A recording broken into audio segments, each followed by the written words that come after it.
இலக்க எண்ண எப்படி எளிய முறையில பெருக்கலாம் 3 முறை இருக்குது. நீ எது வேணுமோ அந்த முறையை பயன்படுத்திக்கோடா கண்ணு, புரியுதா? இப்ப கவனி, இப்ப இந்த 5 நமக்கு தேவையில்லை. நேற்று ஒரு இலக்க எண்ணால எப்படி பெருக்கணும்னு சொல்லி கொடுத்த ஞாபகம் இருக்கா? அதே முறைதான். 3 2 என்ன 4 2 அடுத்தது எதால பெருக்கிக்கணும்? 5ஆல. 3 5 15 எங்க போடணும்? இங்க போடணும், புரியுதடா கண்ணு? அடுத்தது 4 5 20. இது எப்படி போடுறதுன்ற ஒரு குழப்பம் வரும், நல்லா கவனி. இந்த மூளை விட்ட மாதிரி வருது, அப்படி இந்த டயகனலுக்கு நேரா வரணும். வந்துருச்சுன்னா கரெக்டா வரும்.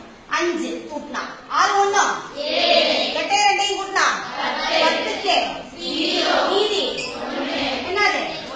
ரைட்டா? அதே மாதிரி இன்னொரு முறையிலையும் இருக்கலாம். இப்ப கவனிட, இதுல நல்லா கவனிடாக்கன்னு இங்க இருக்கக்கூடிய 1ஆம் ஸ்தானமும் 1ஆம் ஸ்தானமும் 3 5 15க்கு மீதி.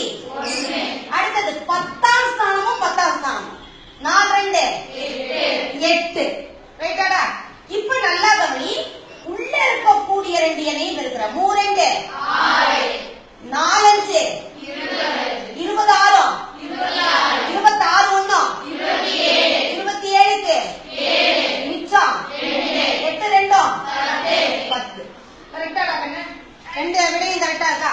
அதே மாதிரிதான் அடுத்தது இன்னொரு முறையிலேயே பெருக்கலாம். நீங்க 2 இலக்கம் வந்துருக்குதா?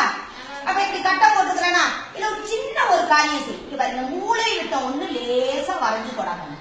இதுல என்ன பண்ணிக்க, நீயே மூளை விட்ட ஒண்ணு. ஏன்னா நம்ம எப்பவுமே 2 2 இலக்க எண்களாக எழுதினாதான் கொஞ்சம் பரவாயில்ல. நல்லா கவனி.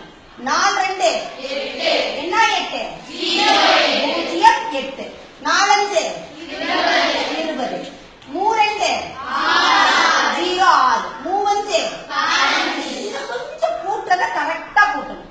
இப்ப இது இருக்கிற இங்க கோடு வருதா? இந்த கோடை வேணும்னா நீ என்ன பண்ணிக்க, அப்படி எக்ஸ்டெண்ட் பண்ணிக்க, புரியுதா? புரிஞ்சுக்கிறதுக்காக. இப்ப இங்க 5